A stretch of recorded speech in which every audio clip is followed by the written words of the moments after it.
and foremost, I just want to communicate how grateful I am to be in a position where I get asked to be on one of these calls. There are so many amazing people that work at this company. And I remember like 3 years ago jumping on these calls and watching people and taking notes. Like I still have a pen and paper right now. I've got the same setup that I had when I started for the most part.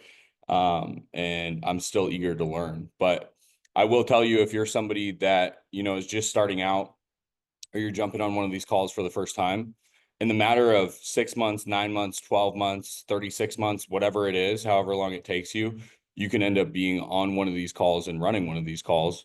And it's a pretty profound experience. And I just want to highlight that because when you join this business, you watch all these people that are crushing it. There's, agencies doing 2, 3, 4, $5 million a month. And you're like, how do I even write 20, 30, $40,000 in a month? Right. Like first things first, how do I get there?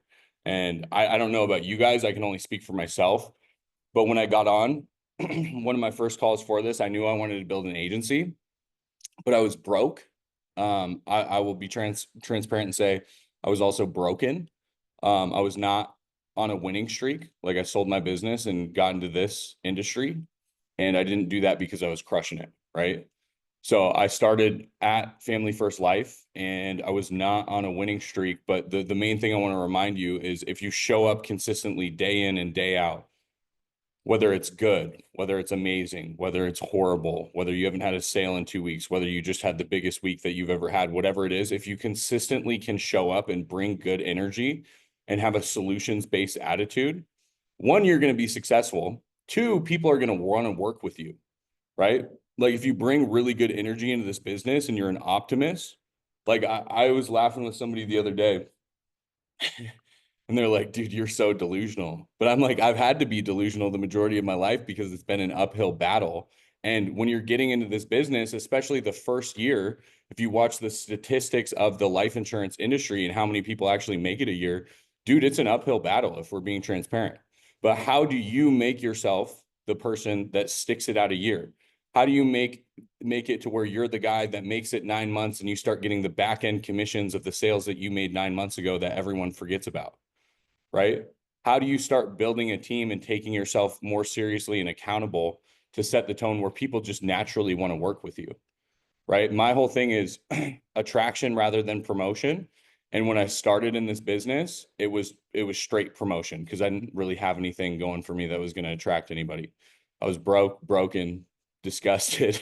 Like it was not Lambo's, penthouses, and sunshine. It was very dark, depressing, and I was like, man, I really hope that God helps me out with this situation because I really need a winning streak.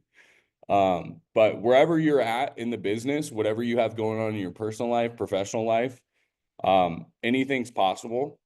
And not to get too like woo woo or sappy, but when I think about this business and this opportunity that we have at hand, it saved my life, right? First and foremost. Like we're gonna go into some stuff and I'm gonna go over and explain how I build. And nothing I do is perfect and I have a lot to learn. But first and foremost, I do want to communicate. If you take this opportunity very seriously, it can change your life.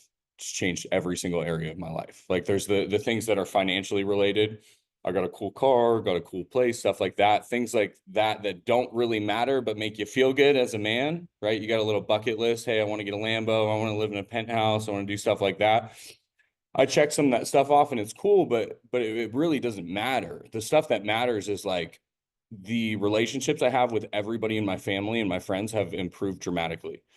I put myself in a position to be able to help and support people if you know what hits the fan, to be able to be a pillar in my family when previously I was probably one of the most unreliable people. And this business combined with sobriety and taking my life really seriously has given me the runway to be able to take off and do that. So I'm always going to be overly transparent. But I think everybody has stuff going on. Everybody has things holding them back.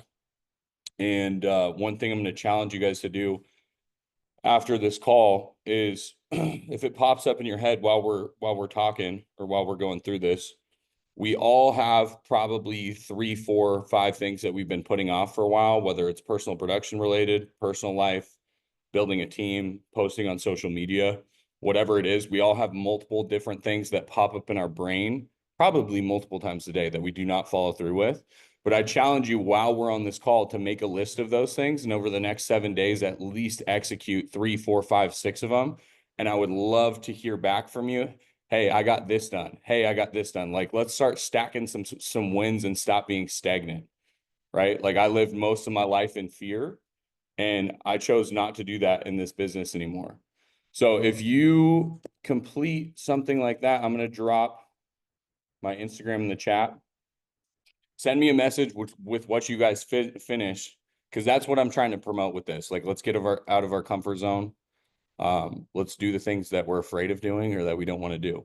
But first and foremost, I'm not a guy that has a, $3, $4, $5, $6 million a month agency, but a couple things I do know: I am extremely consistent.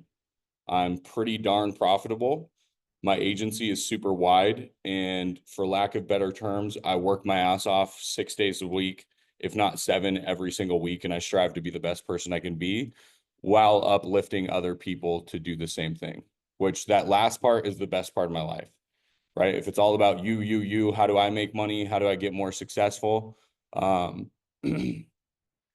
There seems to be an issue with the domain to join this call this morning. I've had a couple people say that as well. If anybody's having that issue, I might have them pull up the domain in an incognito window, and it might work a little bit better. And Zach just dropped the Zoom link on there as well too. But back to where I was. I'm not the guy that has, a $5 million a month agency. And I have a lot to learn myself. But I think there's a couple things that I can't even say I do well. I would say my team does well, because that's what this entire thing is about. Like, we're talking about building a business, building an agency that involves other people. And it's like, I'm on this call, the spotlight is currently on me, but it's funny because I'm a very small portion of what we're talking about. Like, I credit to everything that we have going on to the people on my team.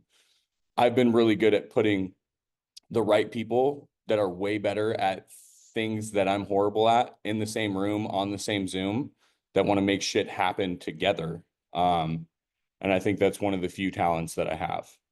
But with building an agency, I want to see a couple hands raised real quick. I want to kind of get some metrics. How many of you guys at least post on your story every single day on Instagram? I'm scrolling through here. I don't see a lot of people doing that. Just starting to. Not a lot of hands raised. Okay. Here's the next question. How many of you guys want to build an extremely profitable life insurance agency and have passive income? Okay. Every single person's hand just went up. And that makes sense because you guys are on this call. So with that being said, while we're on this call, do you see the incongruencies right out the gate? I want you to think about that, right? Like, if you're jumping on these calls and you're spending the time to develop yourself and get feedback from other people, and you're like, hey man, I want to build a life insurance brokerage. I want passive income. I want to lead people. I want to make it happen, but you're unwilling to post on social media, whether you have 50 followers or 500,000. First and foremost, that's something I want to communicate about. You could have 50 followers and post every day consistently for a year and have 20,000, 200,000, 300,000, 6,000, whatever it is. And sometimes the more followers you have, it does not, I'm going to try not to cuss. Sorry, Zach. It does not mean shit, because when you have a target market, if you have many people that follow you in the industry because you're consistent, you're accountable, you show up, you set the tone, and you provide a vehicle for other people. If you're consistently promoting that while promoting yourself and your brand, it's going to be hard for people not to find you. And that's where that whole attraction rather than promotion thing comes in. So if you're on this call and you're talking about, hey, I want to build an agency, dude, I don't care whether you're 20 years old or you're 65, you're going to resonate with somebody. And if you're sitting here worried about what people are going to think about you on social media, I get it.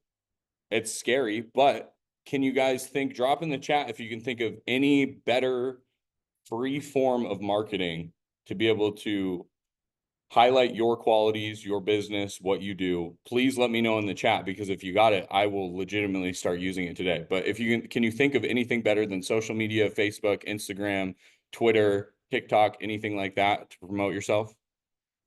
I can't. So to reiterate one more time, because my biggest goal for this isn't for you guys to like me or think I'm awesome, but it's to hopefully provide value and change. For all you people that raise your hand, hey, I want to grow an agency, but you don't post on social media, can we change that today? Like, we have one of the best vehicles in the United States. If people are motivated, they want to make money, they're solutions-based thinkers, and they're hustlers, we have literally one of, if not the best opportunities in the United States to make money and change your life. Dude, I was in rehab 3.5 years ago, broker than a joke. And I found this opportunity because someone posted about it on social media. And you know what is wild is that person does not even work here anymore. And if they did, they'd probably make between $50,000 and $100,000 a month if they just didn't give up and they stayed in my hierarchy, right? But I found this business and this opportunity because someone posted on social media. So when people are saying, hey, you know, I don't want to post, it's not perfect, I don't look good enough, I look a little chubby, so whatever it is, post quality content from your $1,500 iPhone that everyone on this call has and consistently show up and communicate it in a way that resonates with people, or your tribe. They're going to find you if you consistently promote yourself. So I think first and foremost, if you're talking about building an agency and you are not promoting and exposing what you do on a day-to-day basis online, you're kind of missing, you're missing the point. Because you can pay for recruiters, you can pay for recruiting leads, you can do all of that. You can go recruit people at the gym. I've hired, I don't know, 15 people at my apartment complex alone. Like, you can do all those things. But what's happened over the last 3 years that I've consistently promoted myself and I've promoted my story overly transparently, talking about my issues with drugs and alcohol, sobriety, getting in the business. What I did is I told people, this is what I do. These are the leads that I run. This is how much I work. This is when I work out. This is how many dials I make. This is how much I spent on leads. Oh, screenshot, here's my bank deposits. This is how much I made. So when you see that repetitiously, if someone sees that for a month, they're like, oh, this is, I don't know, that's too good to be true. This is a scam. But when you have a clear layout of, hey, I've gotten a gauge of this dude's personality, who he is based off him consistently posting. This is how often he works. This is how much money he spends on leads. This is his skill set, right? People can start seeing themselves doing what you're doing if you really lay out the roadmap, right? And so I think you got to be really transparent with people if you're going to be leveraging the social media aspect, so they can know, because you know when people reach out to you is when they trust you. So how do you build trust? You be overly transparent. You talk about shit like your struggles with sobriety, or some of the L's that you take with or the L's that you take in the business, as well as the wins, which I'll go through that with you guys as well. But I think with building a team, I'm going to reiterate this one more time. Please, today, after this call, during this call, right now, whatever it is, please pull out your phone and at least make a story post on Instagram. And then there's the other side, the 80-20 rule. You've definitely heard people talk about this, probably on a builder's call as well. But if you guys go look at my Instagram profile, which I posted somewhere in the chat, if you look at my life, it's 80% personal life, 20% work, right? Post a picture of a sunset, post a picture of working out, post some funny stuff. Hey, boom, we're working. This is what's going on.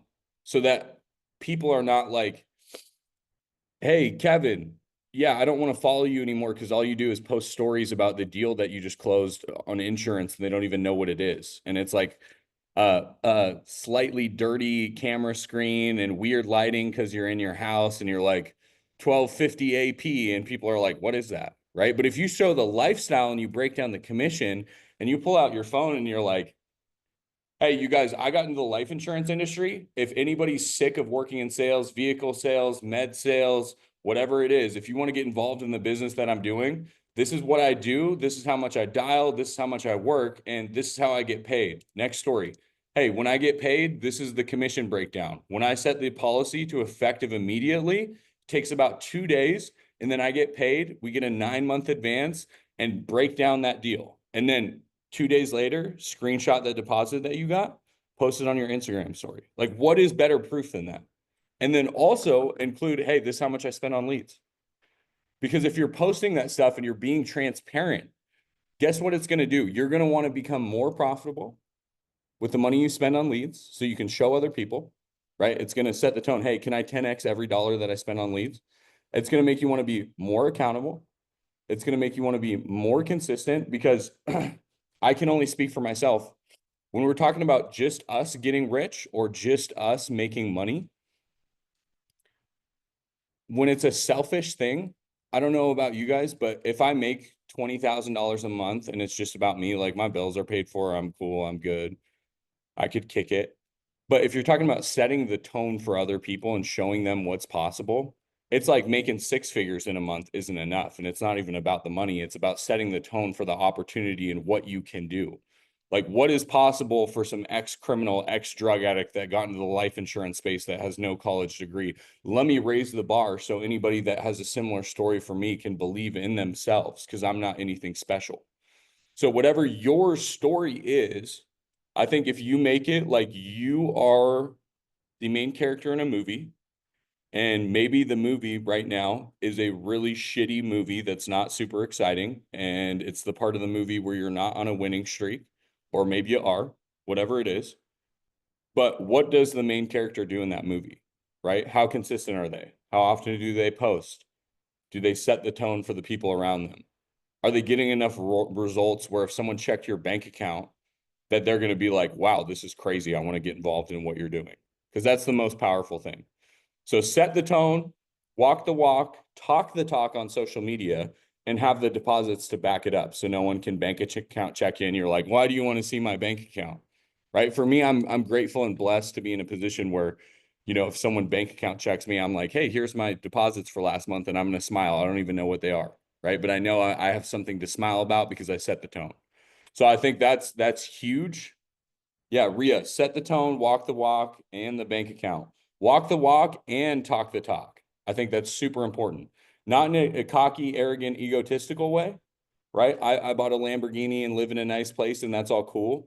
But I'm not like, hey, I'm cool guy or better than anybody. I'm like, dude, here's my story. This is how it went. This is what I did. If you want things like that, or the freedom aspect and improve your relationships with family, this is what I did. Right. So I think when you're charismatic, transparent, and set the tone, it's huge. But I have a lot of things I got to work on for myself as well. So while I'm talking to you guys, I want to make sure to communicate. I don't have everything figured out, and there's probably a lot of things you guys could teach me as well. Next thing that I want to go over. So if you're talking about building a business, who has strategic partners or partnerships set up for referrals for agents with building their agency?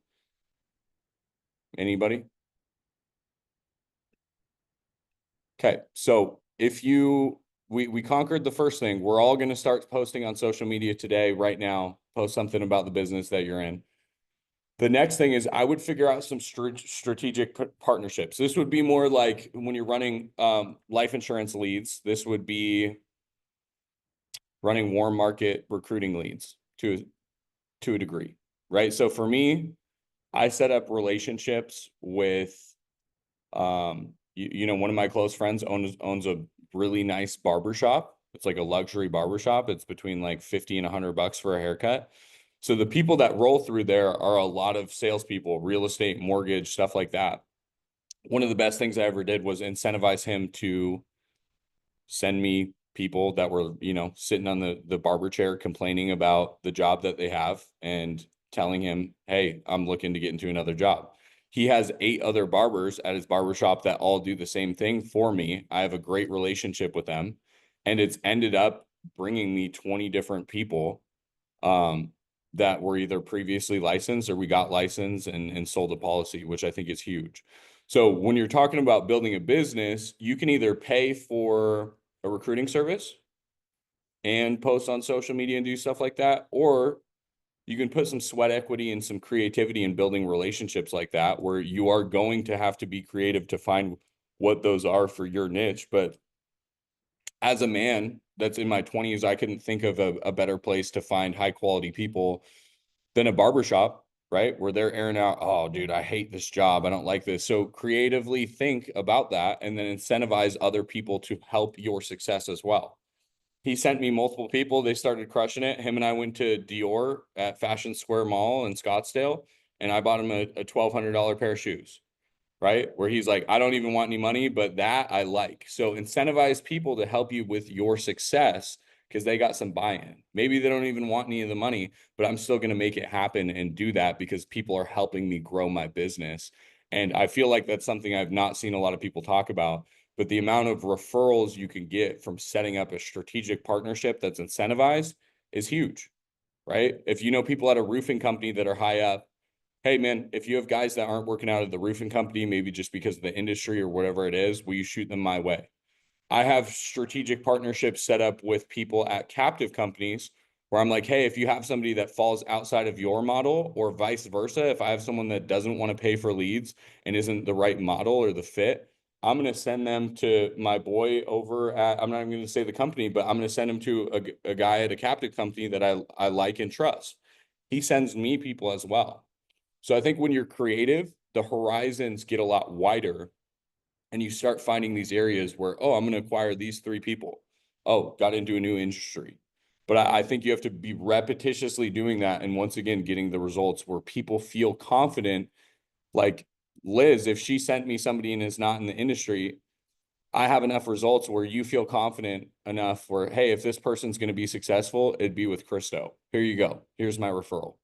So it goes back to walking the walk, talking the talk, and setting the tone.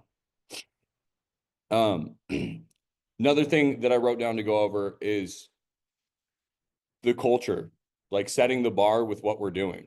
So for you guys, Kevin and Nathalie, it's Nathalie, right? Okay, I just want to make sure I'm not botching it. But both of you guys, I'm looking at you on the screen. When you think about building your team, and I try to envision myself like, hey, what does my team look like, feel like, sound like, operate like when we're doing $5 million a month, right? I need to envision that and become the guy that can manage that type of stuff before I can actually have that happen, right? It's not just going to fall in my lap. I've tried to do that and figure out the cheat codes and make it happen too fast. And we went, right? It happens at the right time when you become the man, the woman, the person. And I think with talking about culture, it comes down to setting the bar, right? Like people are going to do probably 50% or less of what you're willing to do. For me, that means I'm going to be working 13, 14, 15 hours a day, right? As often as I can. But when it comes to you guys, I would take a second and write a list down of what do you want your culture to be? How would you want a brand new agent to operate and have their schedule be? Like, what type of personality are you looking for with people? How accountable are they? What time do they wake up? What do they what information do they consume? What podcasts do they listen to? Do they work out in the middle of the day or at 5 a.m.? Like, what does that look like? I think going through those things and then having that mirror and spinning it right around and looking at yourself and being like, do I do any of this shit? Right? Of course, we want all our agents to do it, but like, it's like, do I do any of those things? Because I've had times where I do everything above and beyond, and then I got a little lackadaisical because I was making a little bit of bread.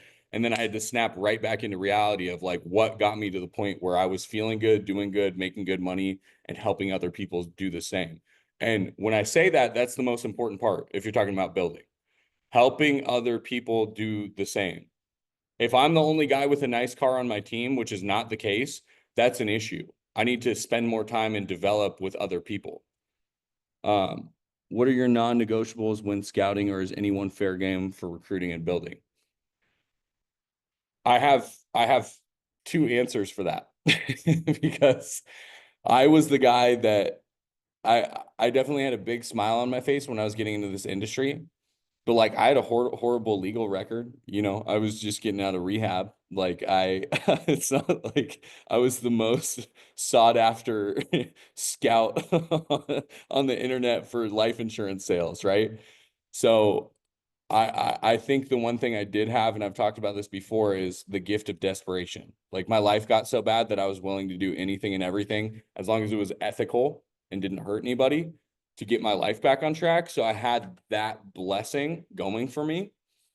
And so to answer your question, I think it depends. Like there's a series of questions that I really try to ask people. And one of these is actually from Zach, where he goes, you know, hey, if you drop $1,000 on leads and nothing works out and you do it again the following week and you don't get a sale, what are you going to do? And then you just shut up and listen to what they have to say. That's probably one of the better pieces of advice I've gotten from anybody, because it's just like asking someone the close question. You got option 1, 2, and 3. Did you want to try and qualify for the 40,000, the 30,000, or the 20,000? Silent. First person who talks first. First person who talks usually loses. It's not necessarily the same with recruiting, but I think you can gauge someone's personality and where they're at, because in reality, some people are at such a horrible spot financially, but have the skill set, the mindset, and the habits. They just don't have the money for the leads. So how do we figure out a solution for that? Well, if they're showing up consistently and the most consistent people on Zoom, in the office, whatever it is, I'm probably going to be willing to help those people. But if they're like, man, I don't have this and I can't get this set up and I don't got money to set up Ringy and this and that. Dude, I was that guy. I didn't complain about shit. I took the insurance license I had. I had one insurance carrier that everyone else denied me because I had a criminal history. American Amicable approved me, and I had $253 in my bank account. So I used sweat equity and was creative, and I sold 4 policies to people I knew and turned that into, I think my first week I issued like $8,600. And so when people understand, like, we have a license to print money and also protect people with great valuable products, I'm really trying not to cuss.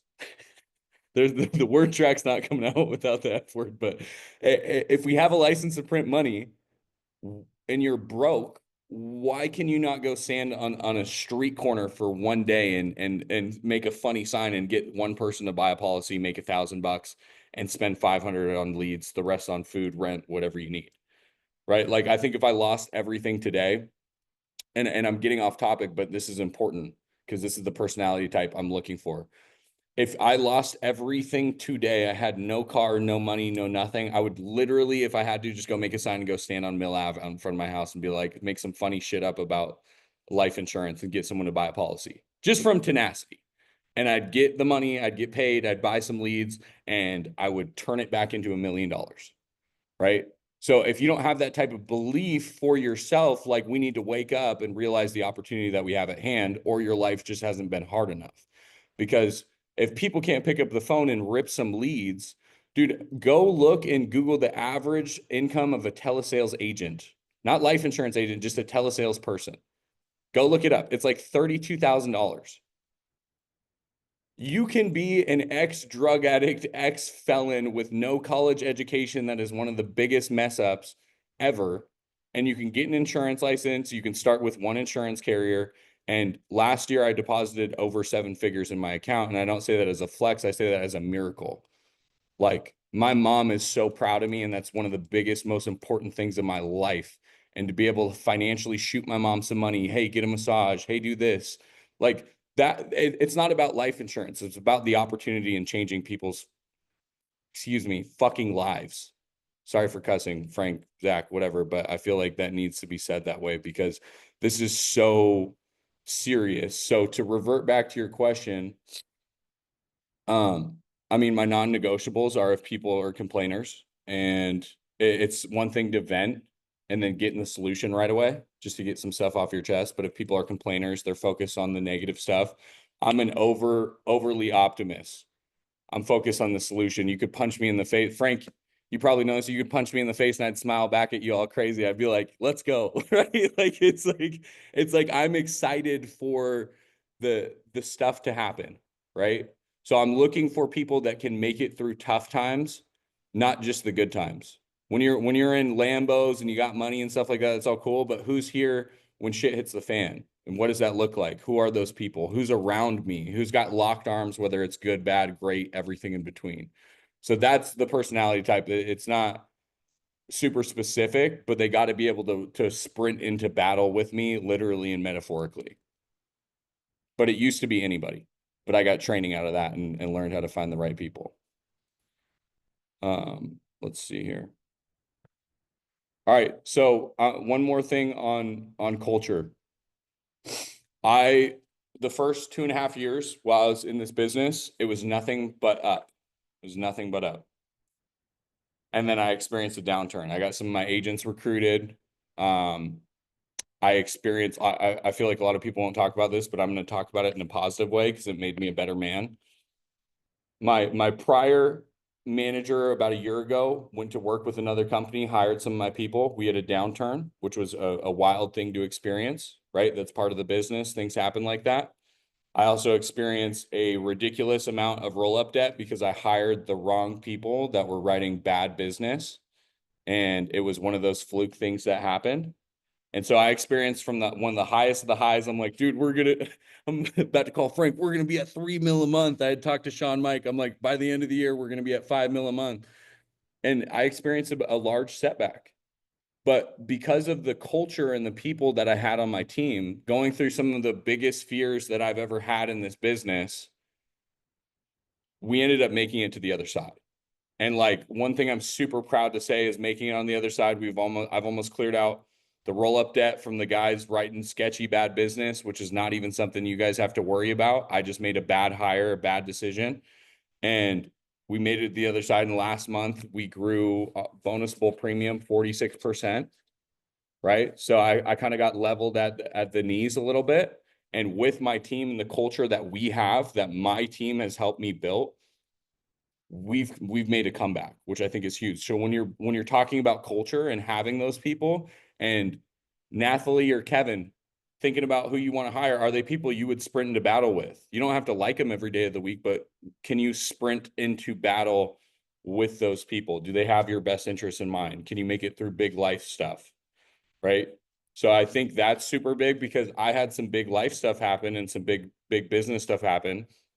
And not everybody was solid on my team, but I found out how the people who are super solid. I found out the people who I want to be in business with for the next 10, 20, 30 years.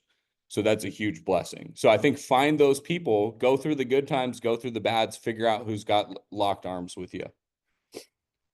The other thing that I put down is if you're looking at building an agency, money making activities, like that's huge. I'll be on Zoom, I don't know, 8, 9, 10 hours a day, but the rest of the time I'm doing money making activities. I don't recommend this, but I'm driving, texting on speaker with my knee. I'm hiring an agent. I'm texting a guy to get another phone call, and I'm driving to a meeting that I need to go to where it's like, that's not smart. Don't do that. But that's money making activities. How do I make the most out of my time here day to day on earth?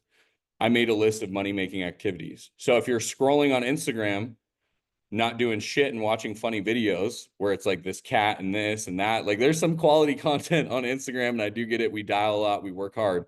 But if you're going to be on Instagram, at least leverage that opportunity and be messaging people at other companies. I mean, I think about how many people we just hired, people that work directly with one of the insurance carriers that we work with, one of the large ones. I'm not going to say the name. They are at 15% compensation working directly selling for that company. How did I find those people? Instagram.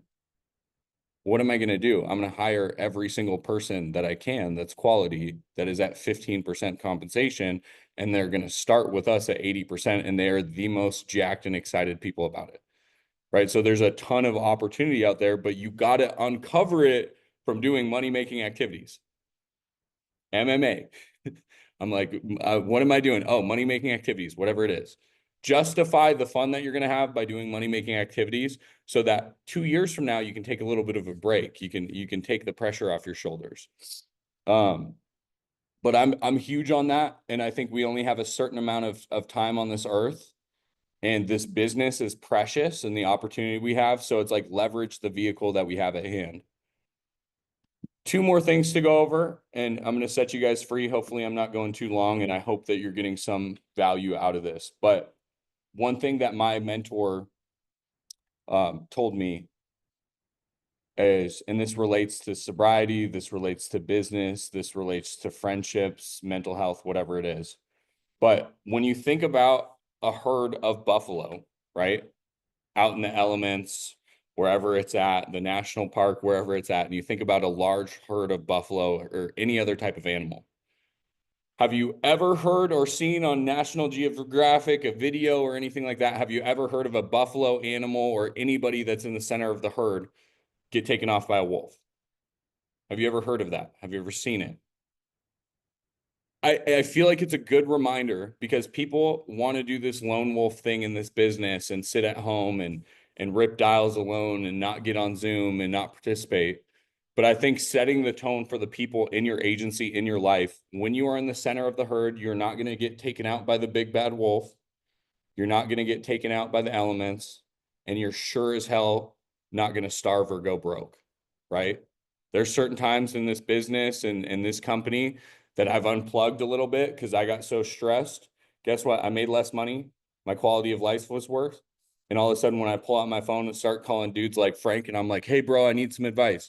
Sean, Mike, I need some advice. Nina and Hayden need some advice. Whatever it is, my life starts to get better. I make more money, and I'm in the center of the herd. So you yourself have to set the tone for that and be a walking, living proof of it. Because anybody on my team that does not work out, which is also a part of this business, they're on the outside of the herd. The wolf, boom, catches them, right? They freeze because of the elements, or they freeze because of financial insecurity and they don't know what to do. So I just want to remind you guys that's a good analogy, but anybody who is in the center of the herd usually does not get taken out. Last thing, and then I can either close this out or open it up for questions, but profitability. So if we're talking about building an agency, as much as I love issue paid volume, and I am beyond excited that I hope Family First Life cracks over $1 billion in issued premium this year.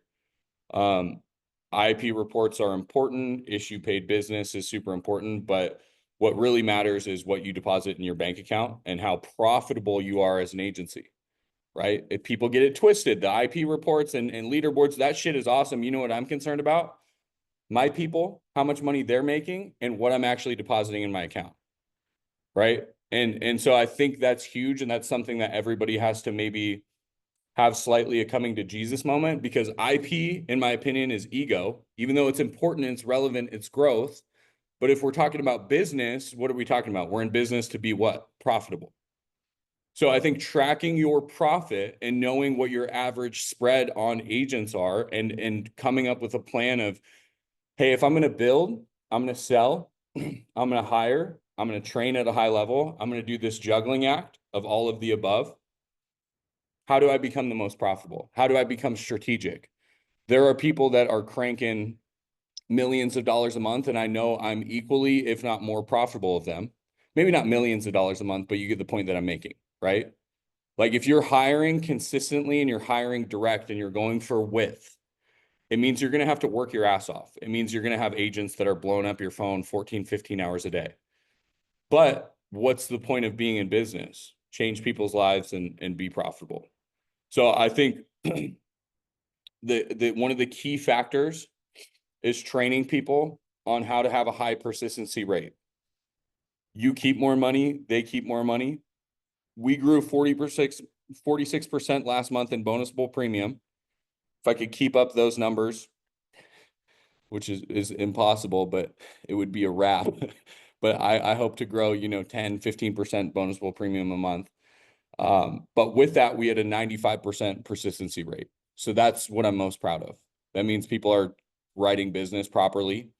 And we're profitable. But When you're talking about being profitable early on, let's talk about the comp grid. So I hire people at 80% compensation. If you want to be at 100, you need to write 20,000 2 months in a row.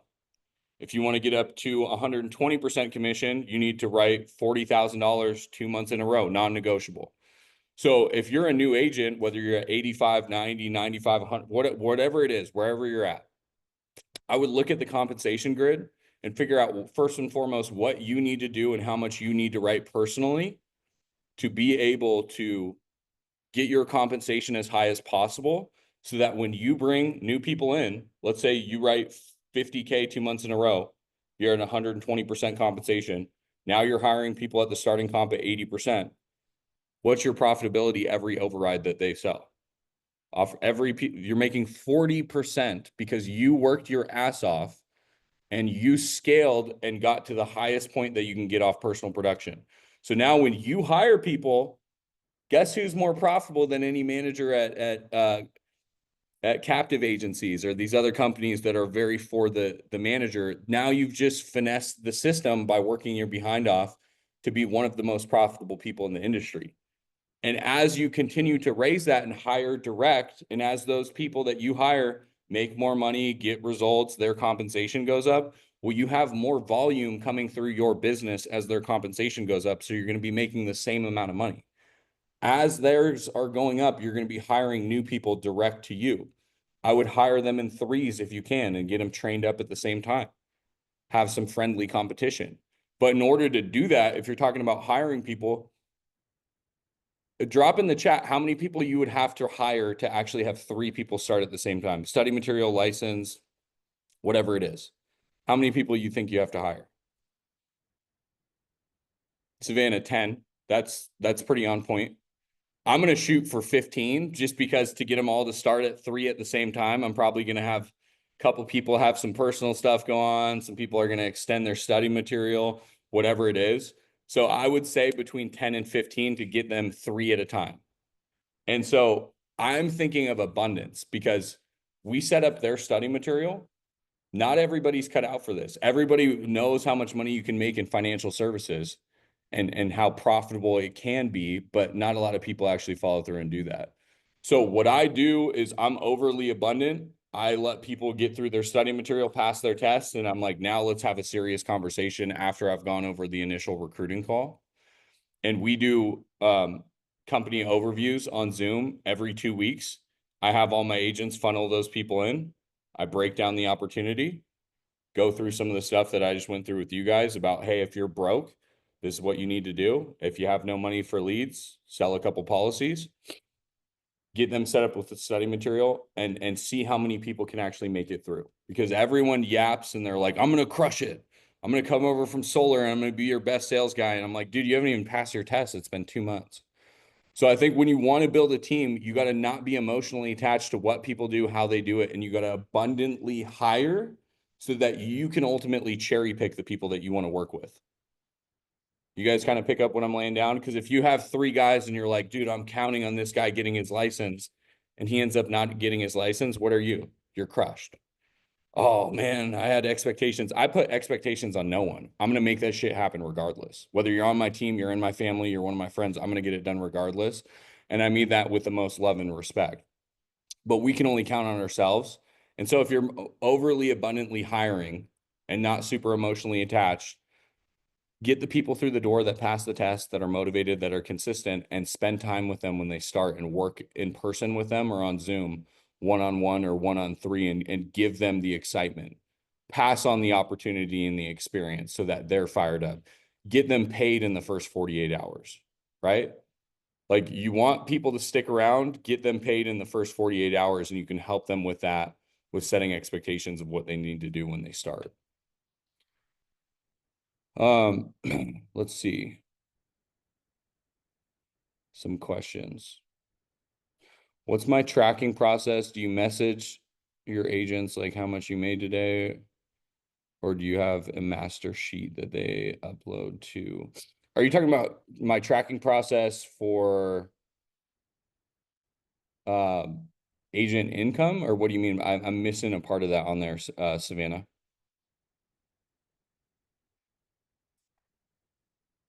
Oh, other than social media, where are you recruiting? So I use straight up Instagram. I just turned 29. I'm feeling like an old guy. I don't even use TikTok or Twitter or anything like that. But my entire agency, every person that has ever been hired on my team is through Instagram. And if it wasn't directly through that, it was indirectly through that because someone I met on Instagram. So what I do is when I'm going through that, I am like Flintstone age type shit. I have an Excel spreadsheet that I just add people in and their info on there, and then I go through and update it and remind myself to circle back to them for anybody that's a legitimate prospect. So Instagram DMs, once they're serious, give them my phone number, get them on an overview call, and I add them to my Excel spreadsheet. And then I just have a huge file of a couple hundred people that I've put together over a couple years. And I think as you do that consistently, you build a bigger and bigger pipeline. Give us an example of how you post on IG. Video word track. I don't know if you missed that initially, but I kind of fake pulled out my phone. But it's an accumulation of a couple things. It's an accumulation of my lifestyle, my consistency, me showing that I'm at the gym, I'm accountable, me talking about my life and sobriety and being transparent. But I think I'm bringing that up again because then when I pull out my cell phone and I say something like, hey, if you're in vehicle sales, you're in solar sales, you're in this type of sales, or if someone's in solar, hey, if you're sick of submitting X amount of business and acting like you make $40,000 a month, but actually depositing 10,000 because none of the deals went to install, reach out to me. We have an opportunity. It's high ticket sales. It happens to be life insurance. We're mainly involved because it's high ticket sales. And I think just figuring out word tracks to be able to do that or reaching out directly to people, sparking a conversation that's not super corny. And then my favorite thing is, hey, Vernon, are you open to switching jerseys or having a conversation about doing so? It's kind of relaxed. It's like a joke, like, it's a joke, but it's also serious. Are you open to have a conversation about switching jerseys? I think that's huge. Someone hit me with that, and I was like, I like this. I might get on a phone call just because this guy's creative enough. I'm not going anywhere, but I might get on a phone call. Um, but I think, Vernon, for you, pull out your cell phone mixed in with, hey, I'm at the gym. Hey, I'm doing this. Hey, I'm having some fun listening to some music. Hey, here's my family. And then, hey, this is how I live this lifestyle. If you're interested in getting involved and you work in these industries or you're in sales and you want a better opportunity, I would love to break the system down that we have. Reach out to me. And then remind people on a daily, weekly, monthly basis why they should be working with you based off of what you're posting. Like it's attractive. The photos are clean. Your life is improving. That's the biggest thing of results that people decide themselves are results are the biggest results in recruiting tools that you can have. I have people message me and be like, bro, I've watched your life change over the last 3.5 years, and it is absolutely incomprehensible for me to realize like what you're doing. And I have so much more to go. I don't even eat that up like a ego fest, but like other people watch it and they see it and they're gonna hire themselves onto your team. So I think that's the best thing you can do. Um, let's see here. What do you do to keep that your persistency? So I can't even take accountability for that. So it's not what I do, it's what my team does. And that means we all cement the sale and we made some adjustments to our process with that, but we're not soft closing people. We're like, hey, Nathalie, before we submit this policy, I take my job seriously. So I want to make sure that you fully understand X amount of premium, X amount of coverage, this type of policy. Before I submit it, that 128 and 37 cents is going to be in your account in the next 1 to 3 days. Yes. All right. Do I have your full permission to submit this and try to get you approved? Boom. And just closing it down a different way where I think a lot of people on my team have started sending out cards, incentivization to clients as thank yous for, it's over 2000 AP, stuff like that, where you're building more of a relationship. But I think persistency is what we're all after. But I think cementing the sale, providing the value and having clients engaged and having them write down the key factors to the policy so that when someone tries to replace your policy, one, you place them with the best product that they can qualify for. Two, they know their premium, everything that it entails, and you built a relationship with the client. Let's see. All right. It's 9:52. Can you talk a little more on a bad hire? What are some red flags? So I currently do not have an office, and I should have an office, honestly, in the next 30, 60 days, and I should have had one for the last like year or so. But when we're talking about working on Zoom and people don't want to get on Zoom to a new career, that they have been communicated, hey, we're going to be working on Zoom, you're going to be unmuting, like the expectations have been set so that we can train them and teach them how to sell insurance. If they won't get on Zoom, if they won't work a schedule, if they won't unmute, they could be great, awesome people. But the only people I've ever had write bad business or have horrible persistency, you know what they don't do? They don't get on Zoom and they don't unmute. So I think with hiring, some of the red flags initially, it's hard to catch right out the gate, but you can gauge someone's response to the question that Zach gave me. Hey, if you bought leads and you didn't get the results that you want, and then you bought leads again and you didn't get the results, what are you going to do? That's a good gauge. Watching them do some of the things you ask them to do, how quick they set up their study material or their test, how quick they complete it, stuff like that. Those are key indicators that you can look into. I don't overly go into that because until they've gotten their license, I'm kind of just like, dude, let's get you through the door. But the red flags are when people tell you they're going to be the best and they don't get on Zoom, they don't show up, right? It's really hard. So let's see here.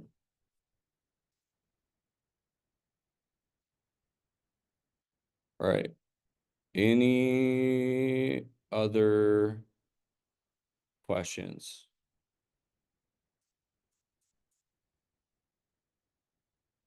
Yeah, of course, Savannah, that was a good question. I'm going to say one last thing. Vernon, your question about the Instagram, I think just, I mean, it's not like I'm a marketing coach. I ran a marketing company from 19 to 25, but I think just being authentic and transparent and like let people know what's up. Like no one needs to be cocky or arrogant, but like let people know what's up. This is what's happening. This is how I've changed my life. This is what's going on. Talking about it is one thing, showing it day after day with proof is awesome. What do you do to keep that persistency? So I don't necessarily do that's what I was saying. It's my team. I can't take credit for that. It's just because people sell accountable business. So if you have that level of persistency, like we were 91% the prior month and then it went up to 95%. That's just everybody being more accountable to their sales process and not doing the, hey, let's see if we can just get you approved and then the client canceling. So I think it's running more accountable business. It shows that people are maturing in the industry and it's not even something that I can take accountability for. It's the people on my team. What were some of the non-negotiables when balancing work and sobriety when we were just starting in the business? Ooh, this is a super good question. So I go to 12-step meetings, no matter how good my life's got, how much self-control I think I have or whatever it is. I go to 12-step meetings. I've, consistently gone to therapy on and off for the last couple of years because I've needed to go. And so I think the commitments that I made to myself, hey, I'm going to go to 12-step or AA meetings or NA meetings or whatever it is. I'm going to go to the gym every single day. I am going to help other people that have the same problems that I do for free, right? I'm not going to charge for that. I'm not going to do coaching. This is how you get sober and get your life together, right? If I want to, participate in that, someone get involved in my business. But I think the core fundamentals of me keeping my life together were having a really legitimate mentor that have been through the same struggles I had, working a consistent schedule, making commitments and following through with my commitments, whether I felt good, whether I felt like cooking myself, whether everything was great, holding those commitments. And the biggest thing that I've struggled with in the past are when things are really good, that's when I normally drop the ball. When things are rough, you can bet on me every time. But when I'm starting to make a lot of money, life gets really good. get a little lackadaisical. So for me, what I found out is I need to consistently go to 12-step meetings. I need to work out every single day, not even to look good, just to mentally feel good and be consistent on that. And then as long as I was doing those things, the mentor that I had was like, dude, you're in your prime of your life. You don't have kids. You need to be working your ass off and you need to be leveraging every second that you can. So I'm either helping somebody or I'm doing money making activities, helping someone or MMA, baby. And so I think those are the things where you either got to dive all in or, figure out what you actually want out of this business. But you can't get 100% of the results when you're doing, 60% of the work. You don't know what is in between that 40% of you making $1 million, right? So, all right, folks, it's 9:57. I probably was only supposed to rip for half an hour, but I want to say, if you guys are on this call, please start posting on social media. I had you guys make a list of 3 to 5 things that you've been putting off doing. Please get a couple of those done. I'm going to drop my Instagram in the chat here.